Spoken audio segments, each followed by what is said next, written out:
and welcome to our second episode of Studying Guide for the Noahide.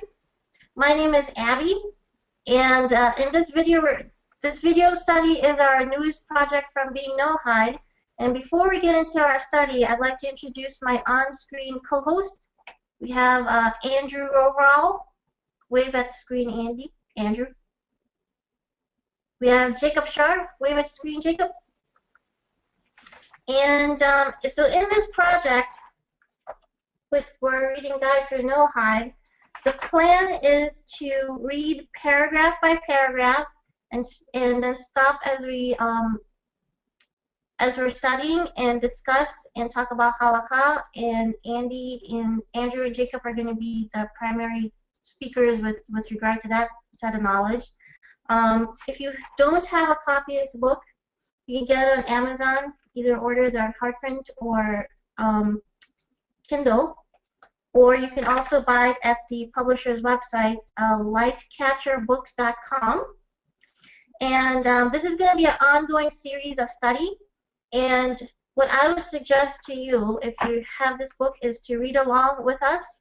And as we're talking and discussing, if you have a pad and note paper, take some notes, write down any questions.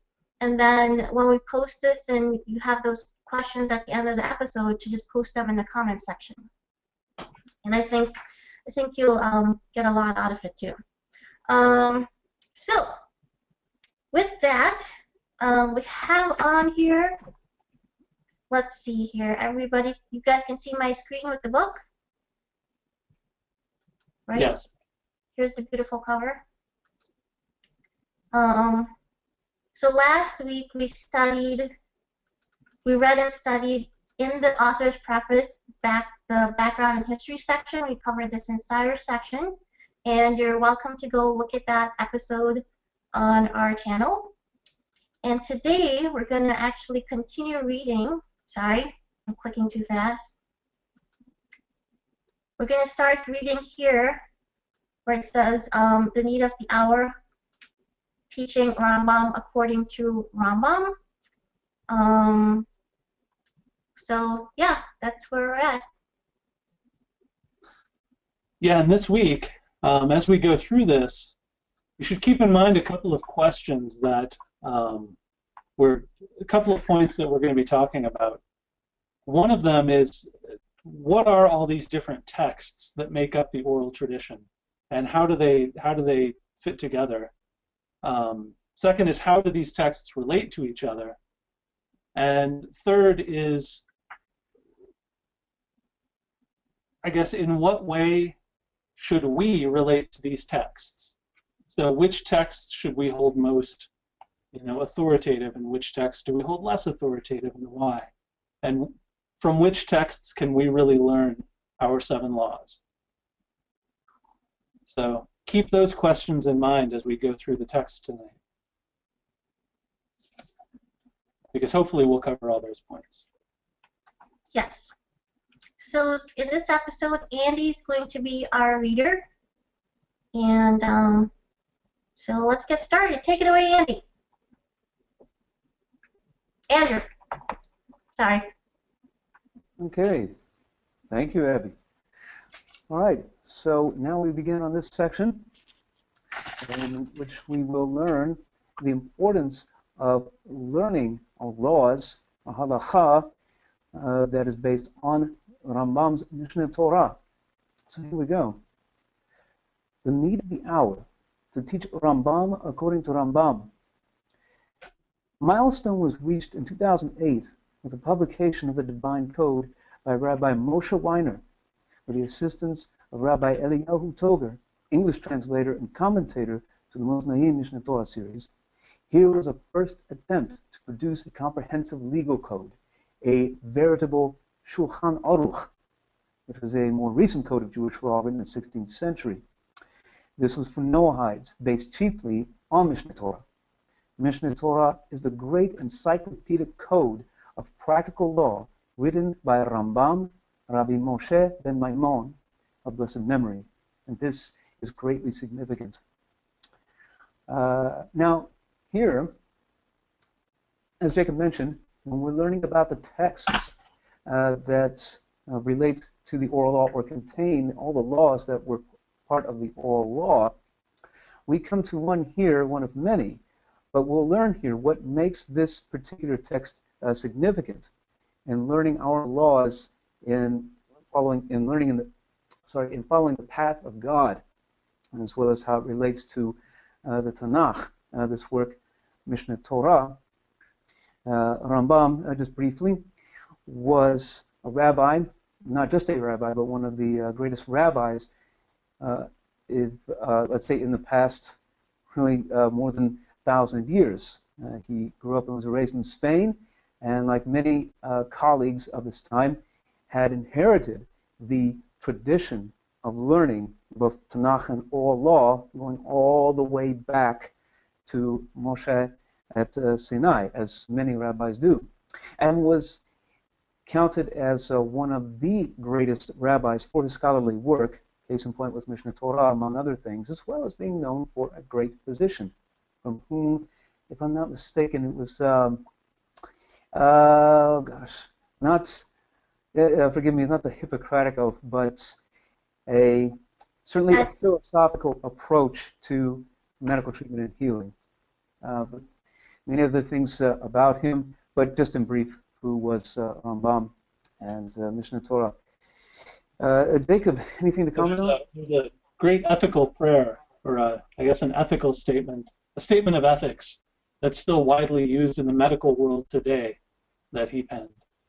So I actually I just made a note for myself. There's a couple of things that that I had a question on. If you could just like briefly define what Mishneh Torah means, what the word or term Mishneh Torah means, and what the word or term Shulchan Arukh means. Yeah, the words themselves. So Shulchan Arukh means a set table, and the idea is that the idea of the book, I guess, being that the halachah for a religious Jew is laid out before you like a set table, so that it's easy to approach. This came after Mishneh Torah. Yes, it was written. The Shulchan Arukh was written in the 16th century. The Mishneh Torah, which is another code of Jewish law, precedes that. It was written in the 1100s, roughly, in the Common Era, by the RaMBaM. And Mishneh Torah means, I guess, like the second, the repetition of the Torah, I guess you would say.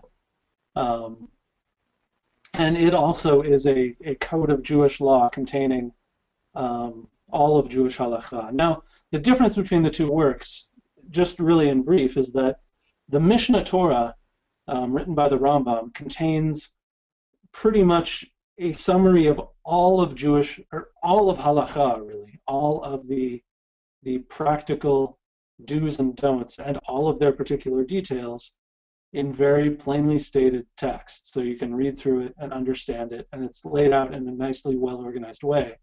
But it includes everything that one can practice today, and things that one can't practice today, like how to build the temple and how to do the temple services, and things that Jews can't even do currently. The Shulchan Arukh is sort of a distillation of that. The idea was basically the Mishneh Torah may contain too many extraneous things that, it's kind of difficult for a person in the modern era, a modern era being the 1600s or 1700s, it's hard for them to wade through all this stuff that they can't do today. So they distilled it down to just the things that Jews can currently do, like putting on tefillin and saying the prayers, and it omits things like building the temple and making sacrifices. Generally. So how would you say this kind of relates to the Noahide situation today? Like, why do you think Maury is bringing this illustration, these two to illustrate? I'm sorry, can you repeat that, Abby? Why do you think Maury is using these two works to kind of illustrate the need of the hour for Bnei Noach? Oh, well, I think it's pretty easy to answer, because in our time, many of us who have come out of the church, or some who left secularism, or even people maybe raised in other religions, who are coming to discover the truth of Hashem as the God of Israel is also the God of all humanity. We come to find that there was a Torah that was bequeathed to Noach. It was only the nation of Israel that kept this intact. Not just the judgments, the halachah, the Torah for them, but also for us, the nations. While they remained intact, keeping their tradition, our ancestors had abandoned this a long time ago to idolatry. Now that we come out of all of that, we find, well, what are our laws? True, we see that there are 7 laws. It's nice it can fit on a business card. But there's more to it than just these mnemonics. That's the reason that we have this book here, which really is like an introduction to learning our halachot vis-a-vis the Mishneh Torah, which in another discussion can explain, really as we move forward, understand why this work is significant. But why this book? As our Mori has diligently studied his own laws as a Jew, has also studied Noahide halachah, and seeing that it is really incumbent, as we learned in the previous chapter, for Israel to teach our obligations to us, in a way kind of reminding us, refreshing us. Now there's a need for writing this book to, you could say, introduce or perhaps reintroduce us to that ancient Torah. That's one way of putting it. And before we go to the next paragraph, as we'll understand as we go further here, that this is a part of oral law, or oral Torah. See that there's the Torah that you see in the 5 books of Moses, all right, and of course all of Tanakh. But along with that Torah, there were judgments or details of all of the commandments of Hashem, of God, that came along with them. And it was given in a culture in which they learned and taught these orally. And in our times, it may seem hard to believe that anyone would have the capacity for that, but that is the case when you don't have so many distractions as we do in our times. The human brain does have an amazing capacity to memorize a lot and to actually make connections between the halachot, okay, or all the details of the commandments, and the written law itself. I'm not going into detail. That is, in a way, I'm explaining you can say what happens with Torah study, real Torah study, when making connections between the written Torah and the oral law. But we'll go on to this, reading the next paragraph, and I'm sure Jacob can explain that as we move on. Okay, so continuing on.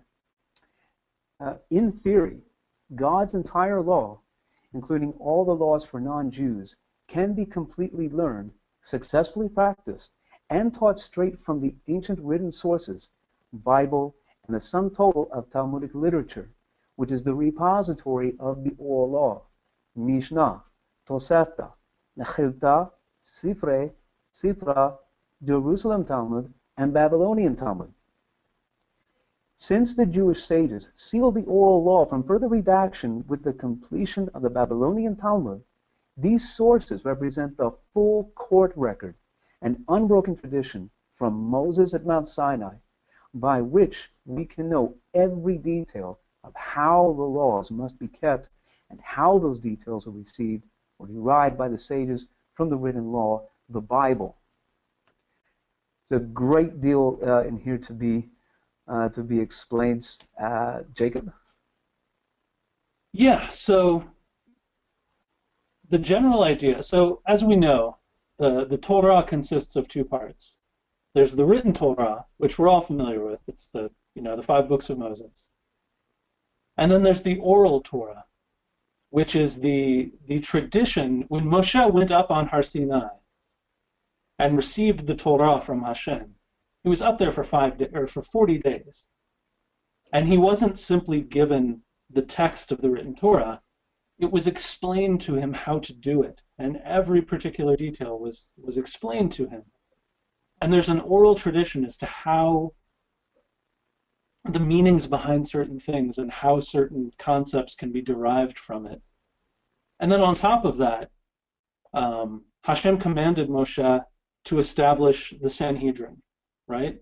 The great court of 70 sages.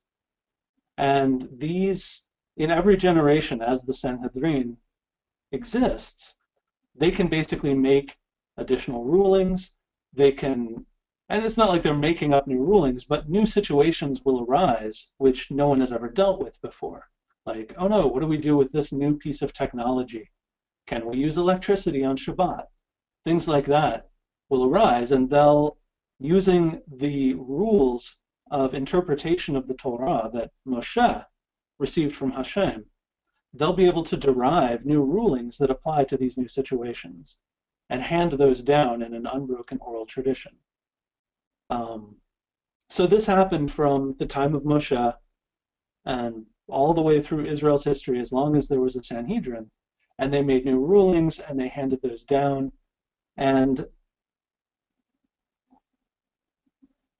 as this went on, there, at certain points in history, there became a need for them to actually write down or codify some of these concepts, so that they could be more easily taught to the next generation. And this is something that always happened. It's not like at some point they went, oh, we should write this down. That's a new idea. But rather, as these concepts were handed down, they would tend to hand them down in the form of like very short, memorable, like mnemonic statements, which we refer to as Mishnayot, or Mishnahs. And these statements, the sages, as they would learn from their teachers, they would write them in their own notebooks. But there came a point where, due to persecution by the Roman Empire and all this other stuff, this was around like was it in the mid-200s of the Common Era, when the sages basically determined, in order for us to be able to continue handing this down properly, and to make sure that the entirety of the oral tradition is handed across properly from generation to generation going forward, we need to make like a master notebook of information. So when you say sages, you mean the members of the Sanhedrin, right? So not just a random group of people. These are not just people for the Sanhedrin. not just random people going, hey, it's a good idea. No, it was the actual, like, the members of the Sanhedrin itself. And so they put together they compiled basically a master collection of notebooks, and this is what we refer to as the Mishnah. And from that point on, as time progressed and the need became more and more, they would put together additional works like Tosefta and Mechilta, and eventually the Mishnah, I guess you could say, evolved in a sense into the Jerusalem Talmud, and finally the Babylonian Talmud, at which point basically there stopped being a Sanhedrin after that, and the Babylonian Talmud is basically like the final codification of this information, handed down directly from the Great Court, the codification of the oral Torah. So at that point, that's what he's referring to here when he says at that point it was basically sealed, meaning there could be no more changes made to the Talmud itself. This is what it is. How did they seal it? Or was it just a function of the court that you can never, without a court, you can't update the I guess the case law? Yeah, essentially it's that latter. Yeah, only the Sanhedrin itself can actually make new rulings that are binding, and there hasn't been a Sanhedrin since 1,600 years ago, roughly. So it's sealed in the sense that there simply can be no more rulings. Until the next Sanhedrin. Right.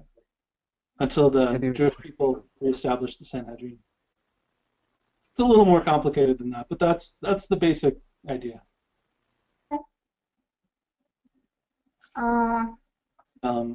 And so yeah, what he's saying here is that all of the oral Torah is basically contained in these works. Which one is the most authoritative? Like, do they compete against each other, the post-Sanhedrin and? Not really. They contain different pieces of information, basically. I guess you could say the Talmud, the Jerusalem Talmud and the Babylonian Talmud compete in a sense, but they don't really. Ultimately, in the Torah world, the Babylonian Talmud is considered the final authority on halachah. And it's important to explain this here without dwelling on detail too much, because you see, okay, why do you have two Talmuds? What's the competition? And the answer is, in two words, Roman persecution. The scholarship always remained in Eretz Yisrael, in the land of Israel, but the Roman Empire had come down upon what at that point was the Kingdom of Judea, and they had destroyed Jerusalem, had destroyed the temple, may it be restored speedily in our days, and as a result, the court had to go underground lest they all be killed. And you imagine trying to conduct sessions when you're in hiding like that. Well, many of the great scholars from the land of Israel had to migrate east, beyond the reaches of the Roman Empire, where they could continue their scholarship in safety and in peace, which happened to be along the Euphrates, what is now modern-day Iraq. And as time went on, the persecution from the Roman government became harder and harder, and it was difficult for the scholars in Israel to do what they have always done as efficiently as they would like to, as they prayed for. While at the same time, the scholars and the Jewish scholars in Bavel and Babylon, their learning continued to flourish. And make no mistake, the sages in Babylon, they traced their lineage back to the scholars in Israel, which at that time it was not too far off in terms of time. All right? And of course, that could be another discussion in itself on the details, how and why and so forth. Actually, also, there is another important piece to this, which is that there is a 200-year span between the writing of the Jerusalem Talmud and the Babylonian Talmud. So the Jerusalem Talmud was written at a certain point in time when there was still a Sanhedrin, and then there was roughly 200 years of additional legislation, and then the Babylonian Talmud was written. So there's, rulings can be overturned potentially, and there was 200 years of additional Sanhedrin legislation between those times that the Babylonian Talmud encapsulates, that the Jerusalem Talmud doesn't. Essentially, what you see in this one paragraph here, again, is the result of Roman persecution and the courageous and the blessed attempts of the scholars of Israel to retain Torah learning when they're almost practically in hiding and all the communities are scattered. I mean, it's a miracle when you really learn how they're able to accomplish this, and communities were able to retain their faithfulness to the covenant and so forth. And Baruch Hashem, thank God, the Torah is still with them, and so now we come to learn from them, be refreshed on our own lives. I think, too, the relevant thing to keep in mind here is that this is where even Noahide halakha is originated from. And Maury has another book, Rabbi Bar-ron, you call him Maury, has another book called Oral Torah from Sinai, and he spends a lot of time in that book talking about how the oral law came about. I think he spends a lot of time explaining this history and how it came about, how it became written down, and how it's used in Jewish law for daily life. And I think that's if you're interested in learning more in depth about the oral law and how it works, I recommend getting that book and reading it. Yes. But I think for the purpose of this book, I think continuing to read might help explain why all this is relevant to us. So, continuing on here, he writes, practically, however, this is very complicated. Many years of intensive study are required to master this vast sea of literature. The final and most authoritative layer of this legal tradition, before it was sealed against later reform, is the Babylonian Talmud, Talmud Bavli. It will henceforth be referred to here as Talmud. It was written in a difficult dialect of Aramaic mixed with other languages. Furthermore, in our times, we no longer have texts of the Talmud that are uncensored and fully accurate. We no longer have the tradition required to identify non-authoritative conclusions added into the Talmud, despite the fact that it was to remain sealed by post-Talmudic sages. We no longer have the ability to accurately distinguish between the authentic traditions received by the Geonim, though not included in the Talmud, and their non-authoritative conclusions. Now, what's an idea or an important thing to take away from this particular paragraph, what the Mori is presenting here? He's talking about the difficulty of learning Babylonian Talmud, any of the rabbinic literature, in light of further problems that have exacerbated scholarship in the exile. But don't take this as saying that absolutely nothing can be learned in the Talmud. He's not saying that it's so completely lost that there's nothing to be learned from it. If I can explain that when the Talmud's written down, they're still learning this according to principles of oral tradition. And as time went on, as RaMBaM would explain in his introduction to Mishneh Torah, by his time, which had been roughly about 600 years after the Babylonian Talmud was sealed, even he explained the problems plaguing all Jewish communities in understanding clearly the laws. Not necessarily the fundamentals. The Jews agreed upon this, the foundations of the faith, of the covenant, knowing Hashem. But to keeping all the fine details of all their 613 mitzvot, it had become difficult to learn in the traditional way it had, right? But as we'll learn, as being such a great scholar of Talmud and all rabbinic literature, he took it upon himself to put this together in a simpler format, resembling the simpler style of the Mishnah. Anything you want to comment on, Jacob?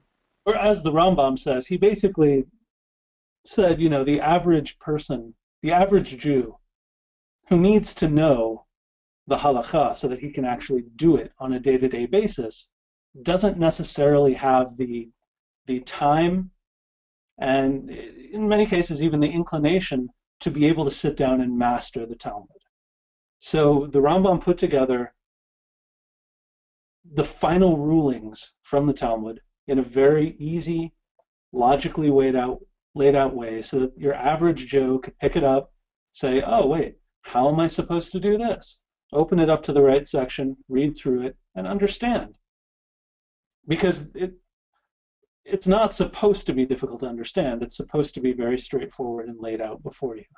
Would you say a fair analogy would be like, not everybody today has the time to go study all the state statutes. I mean, they're very extensive. You don't have time to become a lawyer for state statutes. So you might just order a book and, you know, what is the law in buying, one of those like little pamphlet books about buying a car or being a renter, and that's how you get your information. It's like a distillation of the law. Right. And here's the thing, a lot of people, a lot of non-Jews who come to this probably don't realize from the Talmud. Because you can crack open the Talmud and start reading like a translation of it, and it's like, oh, this doesn't seem all that hard. But here's the thing. You can crack open the Talmud to any random page and begin reading, and everything you read could be wrong or not true. The Talmud isn't a book of statements that, like, these are all true statements that are being made. The Talmud is a very complicated book, and it contains... So just to give you an idea of the complex nature of the Talmud. So the Talmud is sort of a book that grew over, you know, the process, I guess, of like, you know, 1,000 or 300 or 400 years. And actually even beyond that, it's continued to grow for like thousands of years. But it started off with the Mishnah, the Mishnayot, which are essentially like very, very short, pithy phrases. They're not meant to be picked up and read and understood. They're very dense. You're supposed to read them be taught by a teacher a whole bunch of information as to like what this actually means. And then this short phrase is like a mnemonic to remind you of that information. If you weren't taught the information, you won't necessarily be able to get that from the Mishnah. In fact, you may misunderstand the basic teaching from what the Mishnah says if you weren't taught that. So then the Talmud comes along, and so it'll record several Mishnayot, and then it'll jump into what's called Gemara, right? So this is essentially a commentary on the Mishnayot that was written before, nowadays when we have commentary on a text, like this. Yeah, here's a good example. So we have, we have some text here, and then there's commentary down on the bottom, right? So text, commentary, that's sort of a standard format, right? Well, the Gemara was written before that was like a textual standard. So you have like Mishnah, Mishnah, Mishnah, Gemara, Gemara, Gemara, Gemara, Mishnah, Mishnah, Mishnah, Gemara, Gemara, and they're just sort of interspersed. You have to know where they cut off and cut in. Now, these commentaries, sometimes they'll actually provide additional Mishnayot that later Sanhedrins said. Sometimes they'll provide Rabbi so-and-so taught this. And then they discuss it for a long time. But it turns out Rabbi so-and-so was just wrong. And everyone disagrees with him. But the text doesn't necessarily tell you that. You have to know that this is wrong. Oh, you have to be taught. It, right, because you were taught this is, Rabbi so-and-so was wrong on this point, and we know this. And they record it because, this is an idea that may come up periodically, so let's record it here so that we know, we already discussed this. It's wrong. And it's filled with things like this, that these books are not like Roman books that we're used to. The way Western books are written, you can just pick them up and begin reading, and everything you need to understand it is right there. This is not that sort of textual tradition. These books were intended to be basically notebooks that you refer to while being taught something orally. They weren't intended to be just picked up and read. I have a question. Yeah. So first, who are the Geonim, and what does he mean by the authentic traditions received by the Geonim, though not included in the Talmud, and their non-authoritative conclusions? What exactly does that mean? So the Geonim, there are a number of stages, I guess, I would say, of the oral tradition. You're probably familiar with some of these, but you don't even realize it. So there's the time period in which the Torah was given, right? Then there's the era of the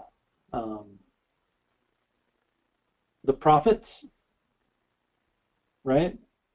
When the books of the prophets, we have the Tanakh, right? So there's the Torah, the Nevi'im, and the Ketuvim. So the Nevi'im and the Ketuvim are not necessarily, the Nevi'im being the books of the prophets, and the Ketuvim being the writings. These are not necessarily split up based upon like, oh, well, these are just writings, and these are all prophetic people. But rather they're split up based upon the time period in which the books were received, or in which the books were written. So there's the era of the prophets, and all of the books written in that time period are contained in the Nevi'im. Then there's the era of the writings, or the... that includes Psalms and stuff, though. Yep. Could I jump in? Please. Yes.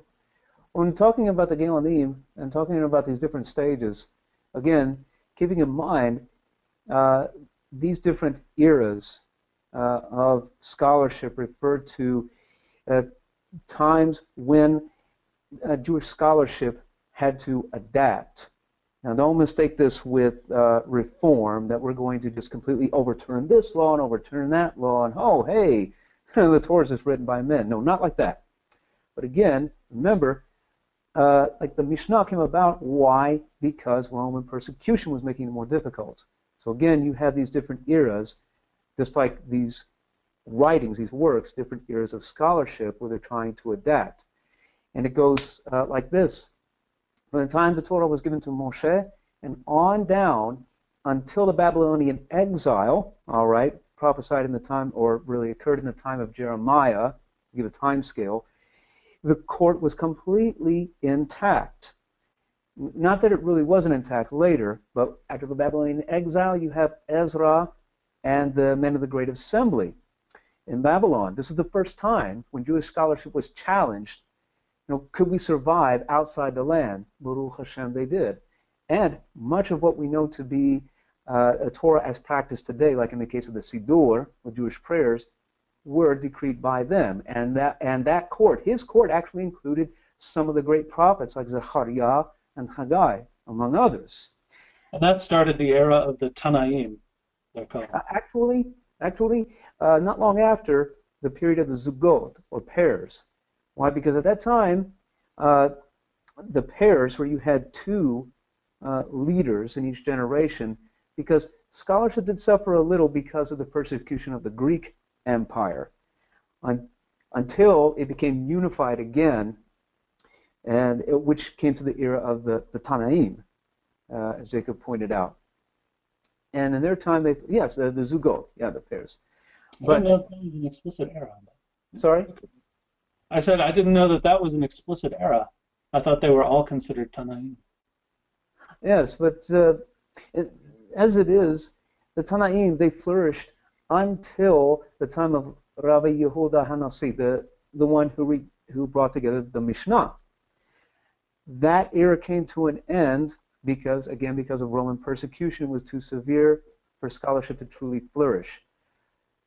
The next era, which began around about roughly 200, where scholarship is now in flourishing in Babylon, it continues on. It's an unbroken chain, but it's an attempt to survive. The era of the Amoraim, or explainers. Why? Because they're trying to clarify these traditions that they're learning so that they're not lost. All right? And that's where you also get the Talmud coming.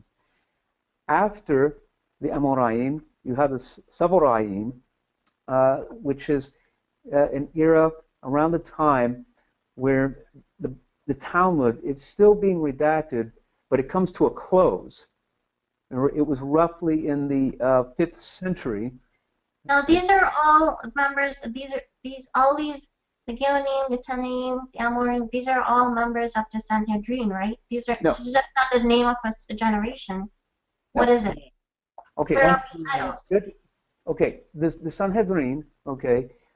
Having Mosaic ordination to pass judgment, to enact decrees, that came to an end. Again in the 5th century, again thanks to the Roman Empire largely, when at that point Smicha, Mosaic ordination, had come to an end. So that means that the rabbis will be very, very limited into how they could, again, really decree or legislate. They would still be leaders and would be teachers, passing on the oral tradition.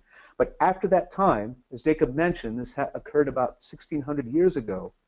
Okay, from that time, you have the era of the Geonim. Gaon is means like pride or genius. And again, it's not as if they go into this era and then one day they realize, hey, we're no longer the Tanaim, we're the Amoraim. And the next era, hey, we're Geonim. No, it's more like they look back on history and they realize where these changes had occurred. Why? In exile, this is what happens. How do you adapt to these things that keep occurring? Imagine okay, in the era of technology, with computer upgrades, you have version 1, version 1.2, version 2, and so on and so forth. That's one way of looking at it when talking about these different eras of Jewish scholarship. That's one thing. But there's more to explain, Jacob? Yeah, I think that basically covers it. It's there's certain eras of the stages basically that we group them up into, going back into the past, and I guess the Geonim were the last ones that had a really Mm-hmm. Yeah. So, Really didn't expect this, did you, boys and girls? so it seems to me up until this point that we've read that it seems like there's been a lot of effort and work and heartache and pain put in by generations of the Jewish people just to preserve knowledge. Whereas, I mean, for Noahide halachah, there is nothing similar for it outside of the Torah tradition. Right. Well, here's the beauty. They've retained the knowledge of the Shiva Mitzvot. It's not like the knowledge of our laws were lost. This is part of the knowledge that they've retained within their oral tradition, right? And within the the written Torah and everything as well. So it's there for us. And what Mori is pointing out in this book is that in these last couple paragraphs here, which we're discussing a lot, but they're very important, is that while theoretically it's possible that a person could pick up these original sources like the Talmud and so forth and actually go through that and learn, the details of the 7 laws, from a practical perspective, yeah, good luck, buddy. It's kind of not going to happen for a number of reasons, not least of which is you don't have the chops to do it. There's too much deep knowledge that you have to have. You have to be taught it by someone. You have to have a command of Hebrew, and not just Hebrew. You have to have a command of like Aramaic, and you have to have a command of like several different ancient dialects of Aramaic, and not just those. You have to know the difference between like, so if so and so uses this word, in the 300s, that was slang at the time in Babylon for this. But if this other guy uses that same phrase, 300 years later in France, well, that's not the same thing at all. And you have to like understand the difference between like slang used in different eras, basically, in odd dialects of things. It's all very complicated. Okay. So. Shall I continue? Okay. So, going on our last paragraph here for our reading, before our time comes to a close. So, it continues. Mishneh Torah is the most accurate and the only fully encyclopedic code of Torah law ever written, besides the much later and less authoritative Arukh HaShulchan. Written 850 years ago, it was written from an earlier and clearer vantage point than subsequent codes of law shortly after the close of the era of the Geonim, that is, the rabbinical sages of the era from after the sealing of the Talmud until the 11th century. Most importantly, the author was a highly critical researcher, not content even with the commonly relied upon Talmudic literature and traditions even in those times, and the inaccurate legal opinions based on them. RaMBaM, one of the greatest masters of Talmud ever, sought out the most reliable manuscripts and consulted the Torah sages in the land of Israel in his day. For example, he corrected a common mistake from the rabbis of the Geonic era based on his discovery of a portion of a retired Talmud written on animal skin some 500 years old in his day, which can be found in the Mishneh Torah in the Book of Judgments, the Laws of Claimants and Respondents. Now, can I suggest that you read on one more paragraph and then stop and discuss? So, okay, very good. Yeah, I think that would finish that whole thought. Okay, very good. Okay. In this aggressive pursuit of truth, RaMBaM wrote the Mishneh Torah in order to codify and thereby preserve the most accurate understanding of law possible, an understanding that can only be achieved by mastering the entire corpus of the primary sources of the oral law from the most reliable sources that existed in his time. He wrote it in simple, clear Hebrew, making it far easier to master than the ocean of difficult, terse Hebrew and archaic Aramaic. in order to put the entire breadth of Torah law even in the hands of laymen, women, and children, not only advanced Torah scholars. For these reasons and more, the best way to learn, practice, and teach pure Talmudic law in our times is straight from the Mishneh Torah.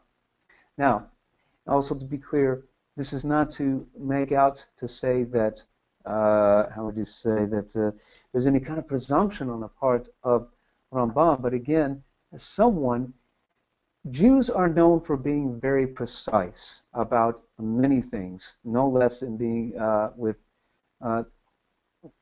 law, okay, and this with knowing what is true, what is accurate, what is right and wrong. You could say that RaMBaM was one among them, above them, or let's say beyond them, going beyond that, let me put it that way, in trying to be precise with the law. And we'll learn as we go on the importance of precision in the law, and why we want to be very careful with it, lest we make a mistake which can easily snowball, and then, how would you say, things can become tangled, and then we may, God forbid, forget or have a misunderstanding in God's law. But let's see. That, yes, that was his purpose in putting together Mishneh Torah. So even in his day, right, for all the scholarship that exists even in our times, many great Torah teachers and Torah scholars who pore over volumes of this. Anyone who's ever heard of the Daf Yomi or page a day study, even for modern Jews, with all the conveniences of the modern world, it can be difficult just to get through a page a day.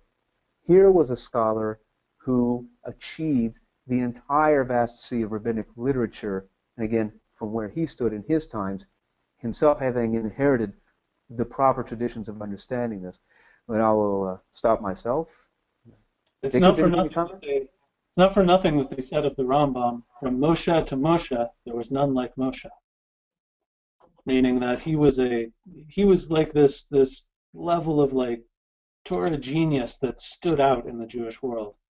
I think it might be kind of cool to point out how extensive the Mishneh Torah is, as extensive and breathtaking as the Talmud is.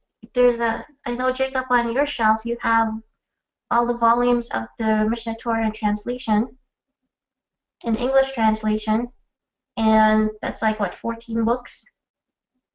Yeah, there's 14 total volumes in the Mishneh Torah. Yeah. Yeah. So I mean, what he put together was not a simple book like this necessarily. Mm-hmm. It's very comprehensive, and going through the entire array of Jewish law. But here's the important thing. It doesn't just contain the entire array of Jewish halachah, and this is why it's so important for us to understand this, is that he also codified the Noahide laws in the Mishneh Torah. That's how comprehensive it is. And that's why it's important for us to understand the Mishneh Torah. Now, let me share with you a personal anecdote about this whole concept. So, I've been a Noahide for, I guess, since the early 90s, basically. So more than 20 years at this point. About 10 years into my journey, I came to a point where, well, let me back up. When I first started down the path of Torah, very early on, I decided I wanted to convert. And I started going down that path. And I stopped at a certain point when I realized I didn't know. I knew what I was going to be changing into if I continued along that path, into a Jew, but I didn't know what it meant to be what I currently am. I didn't know what it meant to be a non-Jew and follow God. So I decided to go down that path. And in the process of that, I then basically lived with and in an Orthodox Jewish community for probably about, the better part of 10 years after that. 7 or 8 years anyways. And I learned a lot of Torah, and I really was immersed in Jewish culture and Torah learning. And so at about 10 years into my journey, roughly. Your conversion journey or your Noahide journey? of my Noahide journey. Oh. I came to a point where I had enough Torah knowledge to realize that there were a lot of really giant gaping holes in my knowledge of how to actually do the 7 laws of Noah. Like, I knew you can't eat limb of a living creature, but I also knew that there were principles like, if you cook something in a pot, that pot can potentially, I knew a lot of the laws of kashrut for Jews. And I started to look at these two and apply them and go, well, wait, does this apply to the 7 laws as well? Like, if I go down to the grocery store and I pick up a can of green beans, can I eat these? Because it's likely they were processed on the same equipment that Eivar min hahai, or limb of a living creature, was processed. So almost certainly they are, corrupted with Eivar min hahai bits. So does that make this unkosher? And I suddenly found myself in a place where I was like, I literally don't think I can eat anything except fresh vegetables. Turns out the beans are fine, right? Yeah, it turns out, if you actually know the Torah halachah about this properly, the green beans are fine. There's no problem with it. But at the time, I didn't know. And I came to a new level of knowledge and was like, oh man, this is horrible. And I realized how little I actually knew about the 7 laws. And it was kind of horrifying. And faced with that, I realized that this was not an acceptable situation to continue living in. So basically, in a nutshell, I saved up my money, I sold everything I had, and I went on a flight to Israel. And I went and I began just knocking on the doors of yeshivas, saying, hello, I'm here to learn the 7 laws of Noah, and to learn all the details so that I can be precise in my observance of the halachah. And This is in the early 2000s or late 90s? Yeah, it was the early to mid 2000s, I guess, roughly. Okay. The exact year. Andrew is very good with remembering years. I tend not to be. Well, yes, you traveled to Israel in 2003. Okay, yeah, that sounds. And eventually, that's how we met up with Rabbi Bar-ron. Yeah. But even before then. Well, I'm getting to that part. So, sorry. So I began just knocking on the doors of yeshiva and going, I want to learn all the details of the 7 laws, and I'm willing to sit here and learn so that I can be precise in their observance, as I'm required to be according to the Mishneh Torah. And pretty much one and all, well, first of all, they turned me away. They were like, I'm sorry, we don't have programs for Noahides, get out of here. But I managed to get audiences with a lot of big rabbis, people who were big in the Noahide world, essentially the leading scholars of the Sheva Mitzvah. And I sat down with them and I was like, please teach me, tell me how I can learn, tell me where I can go to learn. And one and all, without exception, they all told me the same thing. And these were rabbis, these weren't all, Temani or Yemenite rabbis. These were Ashkenazim and Haredim and Sephardic rabbis and very mystical-minded people and very rational-minded people and people from the entire spectrum of the Jewish world. And one and all, they told me the same 2 things. They said, one, we'd love to teach you, but we can't because we don't know the details of the 7 laws well enough to really teach you to the degree you're asking. And 2, if you want to learn all the details, what you need to do is study the Mishneh Torah, because that's the place where they are laid out. And they all told me this. So at that point, I essentially then, through a friend of a friend, met up with Rabbi Bar-ron and his teacher, and they were basically people who studied the Mishneh Torah very intensely. So, everyone was telling me, learn this from the Mishneh Torah. That's where the details of the Sheva Mitzvot are found. So I went and I began studying with them, and then, we've been doing that for the past 11, 12 years now, very intensively and the very directed, focused purpose. And so yeah, that's why. Really, if we as Noahides really want to learn our halachot, the Mishneh Torah is where we need to learn them from. this book will help guide us through that. And one more thing. I just want to get this in there. I know we're over time. But there's two very important things. As we go through, reading through Guide for the Noahide, and as we're learning that this is based on Mishneh Torah, and it's an introduction to studying halachah through those means, that when studying halachah, it is always helpful to have what is called a chevrutha. Chevrutha comes from the word chaver, meaning friend or companion. It's a tradition in Jewish scholarship of two who study together. One reads, and then they go back and forth and they comment, and the other reads, they go back and forth and they comment. They might have questions and answers. They may even debate for the sake of heaven, or there may be nothing and they just move on and they may think of something later. But as the saying goes, iron sharpens iron. Something that Jacob and I have been blessed to practice now for roughly about, I guess, going on to 16 years or so. Baruch Hashem.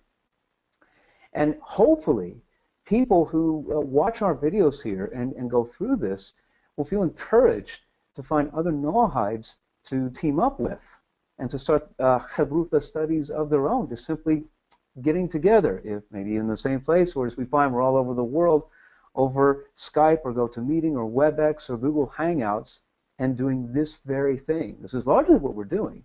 Our experience in the chevrutha, trying to bring out to the world here. And the final word here, and then I'll shut up, and that is, when learning Torah, always consult with a good Rav, or acquire for yourself a Rav. Teacher. Don't ever think that even though, as RaMBaM intended to place the halachah in the hands of all the people, and it's always really been the case from the beginning, from the times of Moshe, that you always have someone who is wiser than yourself. And I'm sure there are many who could stand way above me, okay? And but that is the thing. But that is the two things: acquire a companion, the Torah companion, Hashem help you, and a good Rav who is knowledgeable in Noahide halachah. I will say from personal experience, I am actually blessed to live within the vicinity of Andrew and Jacob. And there's nothing like coming up with a question in your head and wondering, and you just ask one of these guys or both of them. Usually if they're both sitting there, it's great because then they'll go back and forth. And it's been a blessing in my life because I know before I met them, I had to like go on the internet and do some searches and ask on forums, which I still kind of do, but not as much before because now I can just go to these two who have been taught by Mor Michal. And it's actually a lot easier and a lot more fun and a lot more interesting because then I could ask follow-up questions right away. It's actually kind of cool. So if you guys don't have anything else to add, I think we can stop here until next time. And thank you everyone for your patience with us. I know we went over time. Well, that's okay. Yeah. It's just a few minutes. I don't think we're not like on a hard time crunch with YouTube, so. Yeah. Thank you everybody who's watched our video. We hope you enjoyed our little study session here. If you have any questions or comments about anything in the video, hope you've been taking notes and writing down your questions, please post them in the comments in the forums, and we'll be checking to, we'll try and answer them in the forums. If it's a really good question, we may actually do a comment video and just deal with it by itself on video. So do post your questions, your comments, and we'll see you offline. Yes. So, Leila Tov and Shavua Tov. Good night and good week, everyone. And God be with you. All your endeavors bring you success. Amen.